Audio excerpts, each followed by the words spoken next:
नाज़रीन, बदीन में तालीम का महरूम अक़लियती औरतुन के पाण भरो करण लाइ समाजी तंज़ीम पारा कच्ची आबादी में तालीम ऐं सिख्या जो सेंटर क़ाइम कयो वियो आहे। उन हवाले सां वधीक तफ़सील इमरान अब्बास जी हिन रिपोर्ट में। जिला बदीन में हज़ारे औरतूं अॼु बि बुनियादी सहूलतनि खां महरूम आहिनि। बदीन में हिकु निजी समाजी तंज़ीम पारां अहिड़ियुनि औरतुनि खे बुनियादी तालीम ॾेई मुआशिरे में कुलो कुले सां मिलाए हलण जी सिख्या ॾिनी पई वञे। ही कच्ची आबादी आहे, हिते असांजूं सभु अक़लियती औरतूं रहंदियूं ऐं उहे औरतूं आहिनि जेके तमामु फैसिलिटी खां पासर आहिनि।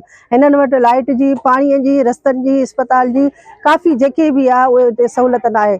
ऐं ही जेके औरतूं आहिनि पूरियत औरतूं आहिनि। असां हिननि खे को स्कूल जी तरबियत ॾिनी आहे। को भी ॻोठ में को भी सहूलियत कोन आहे, छो त उन्हनि जो न को असां वटि न को खाधे पीते जूं सहूलियत आहे, न को मायुनि सां ज़ुल्म ज़ातियूं बनी सां ईंदियूं पियूं आहिनि त वरी पाणी जा मटका खणी भरण पाणी ॿिए हंधि वेंदियूं पियूं आहिनि। अहिड़ो की असां वटि बदीन में को बि सहूलियत न आहे।